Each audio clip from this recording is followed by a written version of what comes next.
काला साया। यूं तो बनारस घाट अपनी खूबसूरती के लिए बहुत प्रचलित है, पर घाट के किनारे कई राज लिए बैठे हैं।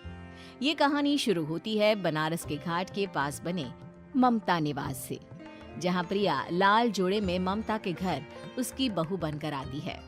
आओ आओ बहू, घर को अपने पैरों से पवित्र करो।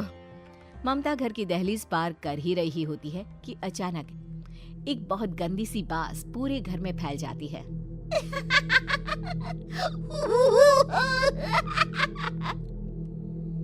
ये बदबू और ये आवाजें, ये कौन हंस रहा है माँ? अब ये पड़ोसी ना हमारे थोड़े अलग से है। कहाँ हम शाकाहारी और ये मांस मच्छी खाने वाले। छोड़, तू ध्यान मत दे और गृह प्रवेश कर। और हाँ बहू, अपनी सास की एक बात हमेशा याद रखना, इन पड़ोसियों से तो कभी बात नहीं करेगी। अच्छे लोग नहीं है ये। अपनी सास की ये बात मानेगी ना बेटा? हाँ माँ, जो आपकी मर्जी, मैं उनसे बात नहीं करूंगी। अगले दिन प्रिया अपनी पहली रसोई बनाने रसोई घर में जाती है। ये छोकी बात तो नाक में जा रही है। एक काम करती हूँ, खिड़की खोल देती हूँ। प्रिया खिड़की खोलने जाती है। इतने जाले, लगता है इस खिड़की को कभी खोला ही नहीं गया। पर ऐसा क्यों? ओह, नॉनवेज की स्मेल आती होगी ना। 2 मिनट के लिए खोल लेती हूँ, फिर बंद कर दूंगी। प्रिया खिड़की खोलती है। खिड़की खोलते ही उसकी नजर सामने वाले घर की खिड़की पर पड़ती है, जहाँ एक लड़की खड़ी होती है, हाथों में मेहंदी, लाल रंग की साड़ी, बिल्कुल सजी धजी, मानो प्रिया की तरह ही वो भी नई नवेली बहू हो। वो प्रिया को देखकर मुस्कुराती है। हे भगवान, माँ ने तो इनसे बात करने को मना किया था। प्रिया फौरन ही खिड़की बंद कर देती है और तवे पर चढ़े रोटी की ओर देखने लगती है, पर वहाँ रोटी न होकर मछली पड़ी होती है। ये क्या? पहली ही रसोई में इतनी बड़ी गलती। हे भगवान, अब मैं क्या करूं? प्रिया बहुत डर जाती है और फौरन रसोई की सफाई करने और फिर सभी के लिए खाना बनाने लग जाती है। जब वो सबको खाना परोसती है, सब तो ठीक है, मैं बेकार में चिंता कर रही थी।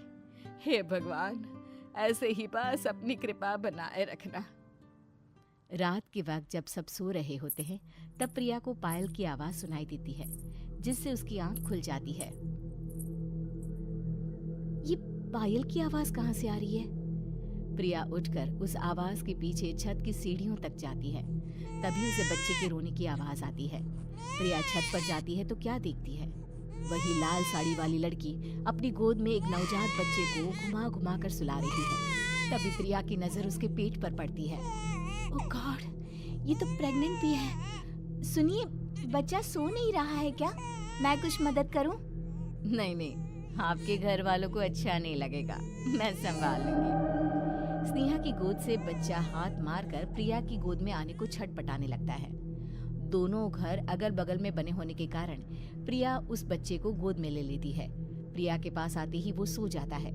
बच्चे का वो स्पर्श रात भर प्रिया भूल नहीं पाती और अगली सुबह वो छत पर कपड़े सुखा रही होती है। तभी उसे एक औरत इशारा करके बुलाती है। स्नेहा कह रही थी बाबू तुम्हारी गोद में आते ही सो गया। मैं गौरी, स्नेहा की माँ हूँ। बहू, घर आना, बाबू को खिला भी लेना। शाम को जब घर पर कोई नहीं रहता, बच्चे से मिलने के लिए प्रिया छिपकर अपनी पड़ोसन के घर चली जाती है और कुछ देर बच्चे को खिलाकर वापस लौट आती है। इसके कुछ दिन बाद ही प्रिया को पता चलता है कि वो माँ बनने वाली है। ममता की खुशी का ठिकाना नहीं रहता।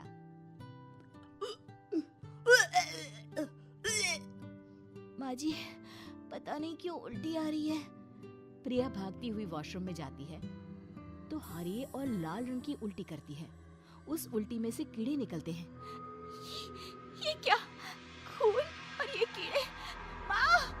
माँ! प्रिया की आवाज सुनकर ममता दौड़ कर आती है, पर बेसिन में कुछ नहीं होता। प्रिया हक्की बक्की रह जाती है। ये सब क्या हो रहा है? प्रिया घबरा जाती है और अपने कमरे में जाकर सो जाती है। डर के कारण वो इतनी थक जाती है कि उसकी आंख लग जाती है। तब उसे ऐसा लगता है उसके पेट पर मानो कोई बैठा हुआ हो। कौन हो? प्रिया के पेट पर एक 5 महीने की बच्ची बैठी हुई थी, जो बुरी तरह जली हुई थी। माँ, तुम ही मुझे लाई ना अपने पेट में। मैं तुम्हारी माँ नहीं हूँ। कौन हो तुम?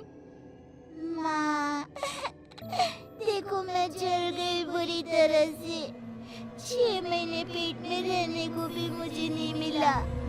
सहला दो ना माँ। बचाओ, बचाओ, माँ। ममता दौड़कर कमरे में आती है। प्रिया की बातें सुनकर वो सब समझ जाती है। तू कहीं बगल वाले घर में तो नहीं जाकर आई ना बहू?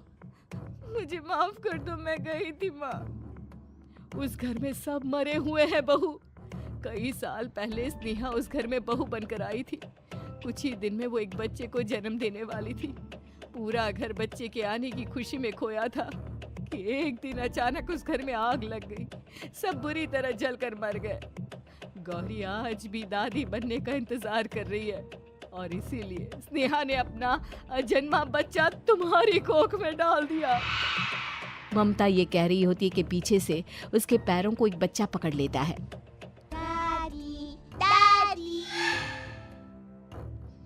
माँ, स्नेहा की गोद में यही बच्चा था। ये बच्चा कौन है फिर? तेरी मौत है। तेरी भी दादी।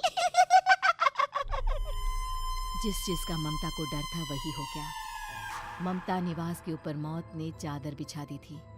प्रिया का पेट ऐसे बढ़ जाता है मानो 9 महीने का हो। 2 हाथ उसके पेट से बाहर निकलते हैं। बहू, संतोष को फोन कर, किसी पंडित जी को बुला बहू। प्रिया का पति भागता हुआ घर आता है। ये तो होना ही था माँ। तेरा पाप तेरे सामने आ गया तो तू सह नहीं पा रही है। स्नेहा घर में आग लगी नहीं थी, माँ ने लगाई थी, प्रॉपर्टी की लालच में। और वो बच्चा मेरी पहली पत्नी का बच्चा है, मेरा बेटा, जो कि उस आग की चपेट का शिकार हो गया था। मैंने तुमसे ये सब माँ के कहने पर छुपाया था। मुझे माफ कर दो प्रिया। तुम अगर चाहो तो यहाँ से जा सकती हो। मैं तुम्हें किसी भी बंधन में रखना नहीं चाहती। मेरी शादी हुई है आपसे, मैं आपको छोड़ नहीं सकती, पर उससे पहले हमें स्नेहा, उसकी माँ और बच्चे की आत्मा की शांति करवानी होगी। संतोष और ममता गौरी के घर जाते हैं। अंदर सब कुछ जला हुआ होता है। जमीन पर जली हुई लाशें बिखरी हुई थी। ममता रो रो कर अपनी करने की माफी गौरी से मांगती है। प्रिया स्नेहा के घर वालों का अंतिम संस्कार करवा देती है और ममता निवास फिर से आत्माओं के साए से मुक्त हो